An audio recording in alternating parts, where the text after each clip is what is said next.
Good morning everyone, welcome back to the channel. So आज की इस वीडियो में हम 26 अप्रैल यानी आज के करंट अफेयर्स को डिस्कस करेंगे। स्टार्ट करते हैं फर्स्ट क्वेश्चन के साथ।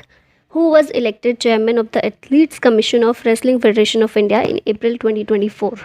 रेसलिंग फेडरेशन ऑफ इंडिया के एथलीट्स कमीशन के चेयरमैन बनाए गए हैं नरसिंह पंचम। ऑप्शन ए करेक्ट है। रेसलिंग फेडरेशन ऑफ इंडिया की बात करें तो ये रेसलिंग जो भारत में जो भी होती है उसको गवर्न करने का काम करता है। हेडक्वार्टर है इसका नई दिल्ली में। And wrestling federation of India is recognized by government of India and the Indian Olympic association. यहाँ पर यूनाइटेड वर्ल्ड रेसलिंग की बात करते हैं। ये एक इंटरनेशनल लेवल पर बॉडी है जो कि रेसलिंग से रिलेटेड जो भी चीज़ें होती हैं उनको गवर्न करने का काम करती है। ये रेसलिंग को मॉनिटर करती है at the Olympics and world championships. Headquarter है इसका स्विट्ज़रलैंड में। इसे 1912 में इस्टेब्लिश किया गया था under the name international federation of associated wrestling styles. फिर यूनाइटेड वर्ल्ड रेसलिंग इसका नाम किया गया 2014 में। इसका एम है for global recognition as a top Olympic federation. Its mission is to lead the development of wrestling around the world. ठीक, national level पर रेसलिंग फेडरेशन ऑफ इंडिया है और इंटरनेशनल लेवल पर यूनाइटेड वर्ल्ड रेसलिंग है। Next question है, where is the archery world cup 2024 being organized? इसे organize किया जा रहा है चाइना में, तो ऑप्शन सी करेक्ट होगा। इंडिया की तरफ से प्लेयर्स भी इसमें पार्टिसिपेट कर रहे हैं और अभी क्योंकि ऑन गोइंग है तो फाइनल तो अभी नहीं पता कितने भारत ने मेडल जीते हैं कितने नहीं। और कुछ यहाँ पर प्लेयर्स जो हैं इंडिया के उनके नाम देख सकते हैं, आपने कई बार सुना भी होगा। ज्योति सुरेखा वेन्नम, इनके द्वारा भी पार्टिसिपेट किया गया। तरुणदीप राय, धीरज बोम्मा देवारा और प्रदीप जाधव। ठीक है, बाकी देखने को मिलेगा जब ये ख़त्म हो जाएगा तो कितने भारत ने जीते इसमें मेडल्स, वो देखेंगे। स्पोर्ट्स न्यूज़ यहाँ रिवाइज कर लेते हैं। मैक्स वर्स्टैपन ने जीता है F1 Saudi Arabian grand prix. Mumbai ने जीता है रणजी ट्रॉफी टूर्नामेंट। न्यूजीलैंड के सचिन रविंद्र बने हैं youngest cricketer to win sir Richard Hadlee medal. 6th national para badminton championship Jamshedpur में हुई। फ्रेंच ओपन 2024 बैडमिंटन में मेंस डबल्स का खिताब चिराग शेट्टी और सात्विक साईराज रंकीरेड्डी ने जीता। अखिल शेरोन ने जीता है bronze medal in the men's 50 metre rifle 3 position event at ISSF world cup in Cairo. Abhinav Bindra torch bearer होंगे 2024 पेरिस ओलंपिक में और फ्लैग बियरर होंगे Sharath Kamal. Prabowo Subianto has been appointed as the new president of which country? ये Indonesia के नए president बने हैं। इनसे पहले थे जोको विडोडो, अभी उनको रिप्लेस करके ये बन गए हैं। ये पहले डिफेंस मिनिस्टर थे इंडोनेशिया के, अभी यहाँ के प्रेसिडेंट हैं। इंडोनेशिया की बेसिक चीज़ें देखें तो इसे पहले डच ईस्ट इंडीज़ के नाम से जाना जाता था। साउथ ईस्ट एशिया में लोकेटेड है ये कंट्री। ये एक आर्कीपेलागो है that lies in the Indian and the Pacific ocean. और एक चीज़ और इम्पॉर्टेंट इसका फैक्ट है, वर्ल्ड की मोस्ट पॉपुलस मुस्लिम कंट्री है इंडोनेशिया और 4th largest country after India, China and USA। Capital है जकार्ता, करेंसी है रुपया और प्रेसिडेंट हैं जोको विडोडो, जो कि अब चेंज होकर कौन बन गए? Prabowo Subianto. ठीक है, नेक्स्ट क्वेश्चन है, who has been appointed as the brand ambassador of ICC men's T20 world cup 2024? इसके ब्रांड एम्बेसडर बने हैं उसैन बोल्ट, स्प्रिंटर हैं। ठीक है, ICC men's T20 world cup 2024 में जो होगा इसमें ये ऑफिशियल ब्रांड एम्बेसडर बनाए गए हैं। अब ये वर्ल्ड कप होगा कहाँ पर, ये चीज़ याद रखिएगा, वेस्ट इंडीज़ और यूनाइटेड स्टेट्स के द्वारा को होस्ट किया जाएगा इसको। ICC men's T20 world cup जो है T20 फॉर्मेट में खेला जाता है।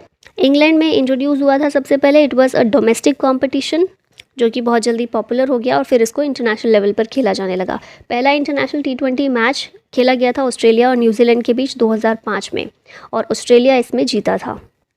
फिर ये बहुत पॉपुलर हुआ जिसके बाद ICC ने डिसाइड किया कि इसको वर्ल्ड कप के तौर पर खेला जाएगा। पहला T20 mains world cup organise हुआ था साउथ अफ्रीका में और इसे इंडिया ने जीता था, ये चीज़ इंपॉर्टेंट है। ICC men's T20 world cup 2022 Australia में हुआ था, इंग्लैंड इसे जीता था और 2024 में वेस्ट इंडीज़ और USA के द्वारा को होस्ट किया जाएगा। ICC की बात कर लेते हैं। इंटरनेशनल क्रिकेट काउंसिल मेंस और वुमेंस क्रिकेट जो होता है उसके लिए गवर्निंग बॉडी है ये वर्ल्ड लेवल पर। इसे इंपीरियल क्रिकेट कॉन्फ्रेंस के रूप में इस्टेब्लिश किया गया था 1909 में, लेकिन फिर इंटरनेशनल क्रिकेट कॉन्फ्रेंस नाम चेंज हुआ 1965 में और अभी जो नाम है इसका इंटरनेशनल क्रिकेट काउंसिल, ये किया गया 1987 में। 108 मेंबर्स इसमें शामिल हैं। हेडक्वार्टर है दुबई UAE में। चेयरमैन है ग्रेग बर्कले, न्यूजीलैंड से बिलोंग करते हैं और CEO हैं ICC के जियोफ एलर्डिस, ये ऑस्ट्रेलिया से हैं। नेक्स्ट क्वेश्चन है, who one the Barcelona open in 2024? ये जीता है कैस्पर रूड ने, नॉर्वे के ये प्लेयर हैं। ठीक है, नेक्स्ट क्वेश्चन है which country's parliament has passed a bill to send refugees to Rwanda. ये है ब्रिटेन की पार्लियामेंट। इस बिल का नाम क्या है? Rwanda security asylum and immigration bill. The bill would allow the UK government to deport immigrants to Rwanda.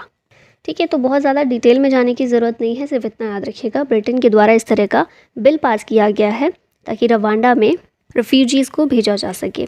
When is world malaria day celebrated? इसे 25 अप्रैल को सेलिब्रेट किया जाता है। थीम इस बार की है accelerating the fight against malaria for a more equitable world. Malaria किस वजह से होता है? ये प्रोटोजोआ के द्वारा होता है जिसे कहते हैं, जिसका नाम है प्लाज्मोडियम। और मलेरिया की जो कैरियर होती है वो फीमेल एनोफिलीज मॉस्किटो होती है। एम हमारा, भारत का एम है 2030 तक मलेरिया को भारत से एलिमिनेट करना। अप्रैल के इंपॉर्टेंट न्यूज़ रिवाइज कर लेते हैं। 1 अप्रैल होता है Odisha foundation day. Prevention of blindness week के रूप में अप्रैल का पहला हफ्ता मनाया गया। 2 अप्रैल होता है world autism awareness day. 4 April international day of mine awareness. 5 अप्रैल को नेशनल मैरीटाइम डे। 7 अप्रैल वर्ल्ड हेल्थ डे। 9 अप्रैल को CRPF वेलर डे। 10 अप्रैल को वर्ल्ड होम्योपैथी डे। 11 अप्रैल को वर्ल्ड पार्किंसंस डे। 13 अप्रैल को जलियांवाला बाग मैसेकर। 14 अप्रैल को वर्ल्ड चागास डिसीज डे। 18 अप्रैल होता है वर्ल्ड हेरिटेज डे। 21 अप्रैल को नेशनल सिविल सर्विसेज डे। 22 अप्रैल को वर्ल्ड अर्थ डे। 23 अप्रैल world book and copyright day. 24 अप्रैल को नेशनल पंचायती राज डे। 25 अप्रैल वर्ल्ड मलेरिया डे। फिर 26 अप्रैल वर्ल्ड इंटेलेक्चुअल प्रॉपर्टी डे। 28 अप्रैल को world day for safety and health at work. और 30 अप्रैल को वर्ल्ड वेटरिनरी डे के रूप में सेलिब्रेट किया जाता है। Which has become the world's largest mobile operator in terms of data traffic? ये बना है रिलायंस जियो, वर्ल्ड का largest mobile operator data traffic के मामले में। चाइना को ओवरटेक करके ये आ गया है सबसे ऊपर। जियो नेटवर्क पर टोटल ट्रैफिक देखा जाए तो ये 40.9 एक्साबाइट तक पहुंच गया है और जियो के 481.8 मिलियन सब्सक्राइबर्स रिसेंटली हैं। जियो की हम बात की जाए तो ये एक इंडियन टेलीकॉम कंपनी है जिसे जियो प्लेटफॉर्म्स के द्वारा ओन किया जाता है। हेडक्वार्टर है इसका नवी मुंबई महाराष्ट्र में और ये प्रोवाइड करता है 5G, 4G and 4G plus services across 22 telecom circles in India. Jio is currently working on developing 6G services. Founder है जियो के मुकेश अंबानी, चेयरमैन है Akash Ambani. Climate strategy 2030 document has been launched by. इस डॉक्यूमेंट को नाबार्ड के द्वारा लॉन्च किया गया है on the occasion of earth day. कब होता है? 22 अप्रैल को। उसी दिन national bank for agriculture and rural development NABARD ने रिलीज़ किया इसका क्लाइमेट स्ट्रैटेजी 2030 डॉक्यूमेंट। ऑब्जेक्टिव है इसका to meet India's green financing requirement. ये एक डेटा याद कर सकते हैं। According to NABARD, India needs $170 billion every year to reach a total cumulative amount of over 2.5 trillion 2.5 trillion dollar by 2030। तो ये याद रखिए क्लाइमेट स्ट्रैटेजी 2030 डॉक्यूमेंट नाबार्ड के द्वारा। नाबार्ड की बात करें, फुल फॉर्म है national bank for agriculture and rural development. इसे 12 जुलाई 1982 में इस्टेब्लिश किया गया था। सब्सिडरीज देखें तो NABARD consultancy services private limited और नब किसान फाइनेंस लिमिटेड इसकी सब्सिडरीज हैं। नाबार्ड के चेयरमैन हैं शाहजी केवी, हेडक्वार्टर है मुंबई में। ओनर है मिनिस्ट्री ऑफ फाइनेंस। प्रीडेसेसर कौन है? Agricultural refinance and development corporation. Banking, business और इकोनॉमिक से रिलेटेड करंट अफेयर यहाँ पर रिवाइज कर लेते हैं। एडा ने अप्रूव किया है creation of online insurance marketplace, नाम है बीमा सुगम। फेडरल बैंक ने इंट्रोड्यूस किया है फ्लैश पे रुपए स्मार्ट की चेन। सेबी ने अप्रूव किया है बीटा वर्जन को of T+O settlement on optional basis. Yes bank ने पार्टनरशिप किया इंडियन ओलंपिक एसोसिएशन के साथ फॉर पेरिस ओलंपिक। रेजर पे ने लॉन्च किया है कंट्री का पहला UPI led QR stack for enterprises. Moody के एस्टिमेट के अकॉर्डिंग 2024 में इंडिया की GDP 6.1% रहेगी। एशियन डेवलपमेंट बैंक के अकॉर्डिंग इंडिया की GDP ग्रोथ रेट 7% रहने वाली है फाइनेंशियल ईयर 2025 में। HDFC बना है पहला private bank to open branch in Lakshadweep और जम्मू कश्मीर बैंक ने पार्टनरशिप की है पेमार्ट के साथ to launch virtual ATM facility. With whom the C-DOT signed an agreement to increase the efficiency of 5G networks. C-DOT ने IIT जोधपुर के साथ इस एग्रीमेंट को साइन किया है ताकि 5G नेटवर्क की एफिशिएंसी को इन्हांस किया जा सके। C-DOT एक telecommunication technology development centre है जिसे गवर्नमेंट ऑफ इंडिया के द्वारा ओन किया जाता है।